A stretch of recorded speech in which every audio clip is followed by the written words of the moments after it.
Learning to trust your partner is completely possible. I'm going to give you some tips to help you move through these trust issues as well as fear of abandonment. All right, let's jump in. In a past video, 8 signs of low self-esteem in a relationship, I went through some common signs of what that could look like. 2 of them, not trusting your partner and fear of abandonment, were 2 signs that I want to dive in a little bit deeper and more so give you tips to overcome them in this video. Let's go through some common root causes as to why these issues might be showing up in your relationship. Number 1, you might have some past hurt or betrayal in this relationship or in a past relationship. So clearly if something happened, a betrayal of trust happened in this relationship, that might be a wound that you guys have to move through. And maybe you think you moved through it, but you really haven't. You're still holding on to some anger, resentment, you haven't really forgiven, or maybe you're not so angry anymore, but you're still feeling really insecure about something like this can happen again. Or maybe something happened in a past relationship that you're really holding on to and bringing into this relationship. So maybe this current partner hasn't really exhibited any signs, or maybe you have to mistrust them, but still you can't seem to let go of the past instances where you got hurt and you're bringing that into this relationship. Another one would be that you might have an insecure attachment style, and this can be based on your upbringing, the way you were raised with whatever parental figures brought you up, where you really didn't develop a secure attachment style, or even again past romantic relationships where you had really negative experiences, and so maybe your attachment style really shifted or changed, and it's something that's showing up in this relationship. So maybe you have more of an anxious attachment style. I would say that would probably be more common, but you also might have a little bit more of an avoidant attachment style as well. But either way, that attachment style is influencing some of these trust issues as well as this fear of abandonment. Of course, it's going to be related to kind of your own self-esteem or self-worth. If you really struggle with having like a secure sense of self and you have a lot of negative thoughts about yourself, and again, remember, I'm not a proponent that you have to get rid of negative thoughts, but more so if those negative thoughts really kind of hook you and they really influence the way you show up, you believe everything your mind says, and it influences the way kind of the relationship you have with yourself, then of course, if you kind of really doubt yourself, don't feel good about yourself, it can also show up in how you're showing up to this relationship in terms of not really doubting or being sure if this partner really wants to be with you, or why they would want to be with you, or if you even deserve to be with someone like this, and hence why you have a lot of these fear of abandonments or even maybe trust issues that eventually this person's going to leave or do something that's really going to confirm these beliefs that you have about yourself. I know I mentioned attachment wounds when it comes to this relationship, but I also want you to think about, especially with this fear of abandonment, is if you have a past attachment wound. So really maybe your inner child gets activated. Maybe there was some history growing up. One or both of your parental figures weren't really secure. Maybe one of them did abandon you, or maybe there was just always that threat of abandonment that felt really kind of high alert. Your nervous system gets really activated when you think about that. And so that's something that might be showing up in this relationship consciously or unconsciously, where you're having a really hard time leaning into trusting your partner, feeling really secure, especially in those moments when like vulnerability is warranted or needed, or it's really clear that your partner has shown you that they can be trusted, and yet you in those moments really kind of have a block. You can't move through it. So here are some tools to help you move through this. So the first one is really understanding where this pattern comes from. So hence why I went through some of these really quick common reasons, and there might be completely different reasons, but I want you to understand what are the patterns, what are the contributing factors as to why these trust issues or fear of abandonment is showing up in your relationship, because then that's going to help you better spot when it's actually showing up in the moment, right? So if you have a better sense, you have more insight into where is this coming from, whether it's based on something in this relationship, a past relationship, your childhood, whatever the case is, your relationship with yourself, it's going to help you then narrow in when you start to have something show up in this relationship. It's like, oh, here it is. Here's my stuff again. This is what's showing up. So I want you to first understand. Understanding is then going to help you do something different next. But if you don't even understand or notice when this is happening, then you're not starting off from a good place. Also, understanding can also look like being really clear on when this shows up, what actually happens in the moments for you, right? So understanding like when an attachment wound shows up, what are the thoughts that come with it, and also physically, right? Because our nervous system gives us really good cues that something doesn't feel right or uncomfortable. I'm not necessarily saying our nervous system is always right, but that's a great way for you to kind of get really curious and say like, okay, when I start to really have these thoughts that my partner is being unfaithful or they're doing something that I'm not okay about, whatever the case is, or someone else is more important to them, whatever that thought is. And then like, where does it start to show up physically, right? Like maybe there's a void in your stomach, maybe you're getting really hot, whatever the case is. Again, because your nervous system is getting activated. And so that's another clue to help you notice like, oh, this is what starts to show up. This is what my experience looks like when I start to feel insecure. The next piece of that is also knowing how it manifests behaviorally. It's really, really important.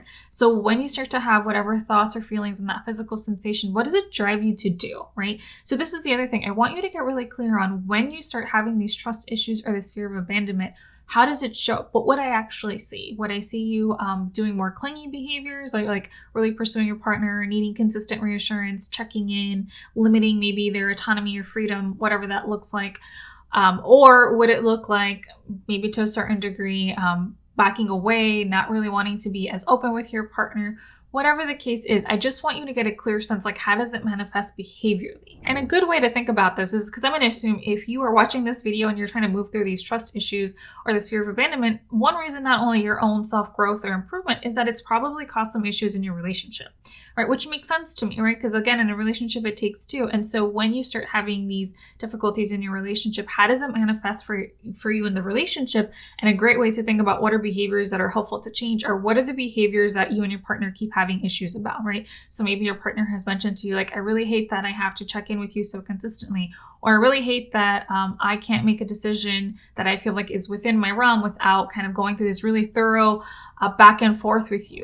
Let me know in the comments below, what are some of the signs, or how does this manifest behaviorally for you when you have trust or fear of abandonment show up? Let me know. Let's all learn from each other. What are common behaviors that show up for you when you're feeling this way? The next step is to really share this information with your partner, and clearly not in the heat of the moment. So that's really important. Not when you guys are in a back and forth, or maybe when you've already pursued your partner in an unhelpful way, but in a different, like, calm setting. Really share with your partner this insight that you've gained and are working through. Share this so that they understand, right? Really loop your partner in so they understand your inner world. And then it's helpful for both of you to kind of think about, okay, how do you guys want to handle this as a relationship? When you start to feel these insecurities, these trust issues show up, how do you guys want to handle it? So one really helpful way is to seek kind of some type of security from your leaning into the relationship to reinforce kind of that secure attachment, if you can express it in a vulnerable way. I need you to do X, Y, and Z, right? Not that maybe protective behavior, but more of that underlying vulnerability. Like, I'm feeling really scared when you do X, Y, and Z. I start to think that I'm not good enough, or you don't want to be with me.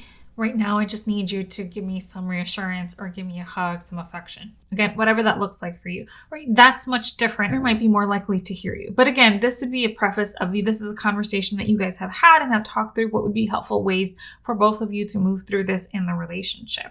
Again, notice how I'm focusing on that vulnerability and the feelings, not necessarily on the behavior or what you want maybe your partner to do. A caveat that I want to offer with this, if you're someone that struggles with relationship anxiety, and maybe it realms on this kind of focus of a little bit of a flavor of OCD, something that I would want you to work through either individually or with a therapist or someone you're working through, to really understand the difference of when it's helpful to seek out your partner and when it's you engaging in maybe some of these compulsive behaviors, right? Seeking reassurance in order to get rid of this discomfort. So that's a caveat. Again, a subset. It might relate to you, it might not, but I just want you guys to have that awareness. Okay, so after you've asked for what you need from your partner, you've kind of leaned into more of that vulnerability and kind of focused there, and hopefully your partner is able to give it to you. Again, sometimes you also might default to like what changes you need or want from your partner. You guys kind of negotiating this back and forth, like what's a compromise that we're both comfortable with here? And your partner might not agree. They might say that this is a hard line for them. And the piece that also I want you to consider is once you've gotten your emotional needs met, right? So once that threat system has kind of gone down, I also want you to consider, do you even still need this behavioral change to happen? Or is that a risk? Is that kind of something that you're willing to start to do differently, right? Maybe you are willing to start to show your partner like, okay, I'm more willing to trust or compromise more because internally I feel more secure and I want to start to show up as this type of partner, right? Maybe this isn't something that you have to change. Maybe it's more of like, okay, I got my emotional need met and I also need something else. And maybe there's a little bit more room for compromise on both ends. There isn't one clear way. There's nuances. It depends on the situation, the context, the relationship, where you're at, where your partner's at, things like that. The next step is really practice responding differently to these common thought patterns. Are there thoughts about your partner and whether you can trust your partner, whether they're self-focused thoughts or like, I'm not good enough, I don't deserve to be in this relationship, I have nothing to offer, or whether they're just like overall about the relationship, like this relationship isn't healthy, isn't good, something's wrong in this relationship, it's not meeting my needs, whatever the case is. Again, another caveat here, it's maybe some of these are valid and maybe some of the work is to explore and listen to that. But if I'm coming back from this core theme of trust and fear of abandonment, some of that is that, okay, I actually do acknowledge that this relationship is a healthy relationship for me to be in. It's not necessarily perfect because no relationship is perfect, but a lot of what is maybe showing up, or a good portion, is based on my insecurities, right? Another piece might be like, oh, there are valid concerns here and maybe I'm settling and that's something I need to work through. So that's a little bit different. I just want you to have also that frame of reference.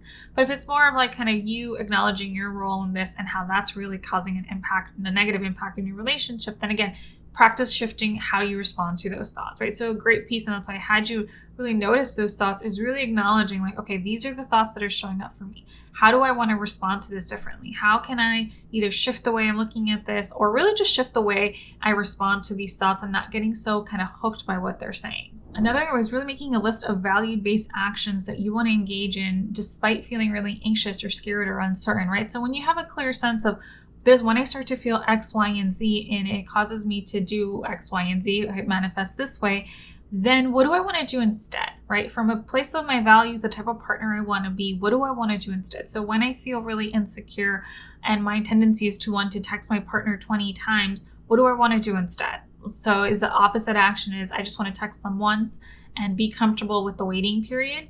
Again, whatever, that can just be one example. When I start to have these really kind of insecure thoughts about myself and start beating myself up, do I want to start to really treat myself with some kindness or respect, right? So make a list of value-based actions based on the type of partner you want to be and the type of relationship you want to have with yourself and what you want to do in those moments instead of what the default is, so you can start practice doing that.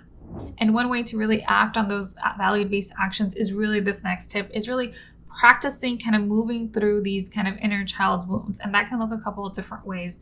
You can practice self-soothing. So kind of being really clear, like what are the things that I need to do when I start to notice my nervous system is activated or I'm getting stuck here, right? Is that I really need to kind of make space for my body. So like really starting to focus on deep breathing, doing some movement, taking a walk, right? I also find it helpful to think about how can you meet this own need, right? So when you start to feel insecure, you start to feel like you're not enough, or you feel like, oh, something's getting activated. Is there a way that you can meet your own need? And whether that looks like offering some much needed self-compassion to yourself. So saying to yourself like, okay, oof, ouch, this is really hard, but it's okay. I am worthy, or I do deserve to be in a healthy relationship, or my partner really does deserve for me to act as if I do trust them, whatever the case is. Now, again, I'm not really a proponent of challenging these thoughts, and I don't want you to get necessarily so thought on like this back and forth, but really thinking about just how would you respond to yourself differently? Like what's a need that you have here?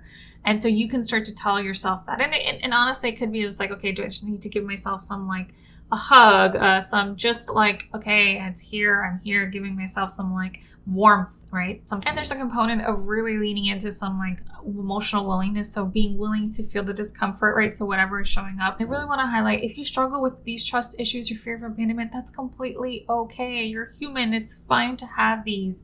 And I really then want you to kind of make room for when they show up, they're going to cause some discomfort, and that's fine. But the practice is like, how can you lean into these feelings without letting them shift the type of partner you want to be or the type of person you want to be towards yourself? Give me a thumbs up to let me know that you're going to practice one of these tips. And maybe you're not even there yet. Maybe the first step is just committing to understanding, right? Understanding your pattern and then doing something different. But just give me a thumbs up that you are open and willing to start on this path of shifting this relationship with trust and fear of abandonment. I hope this video was helpful for you as you're changing this relationship with trust and fear and abandonment, ultimately so you can be a better partner in your relationships. Watch this next video in this series, because I'm going to build some more videos off of this first video because you guys really resonated with this. Something about this video, you guys are working through it. It makes sense. We all struggle in relationships and we want to be better partners. So watch this video next. And like I always say, I encourage you to continue nurturing your mind, body, and soul, whatever that looks like for you. Thanks, guys.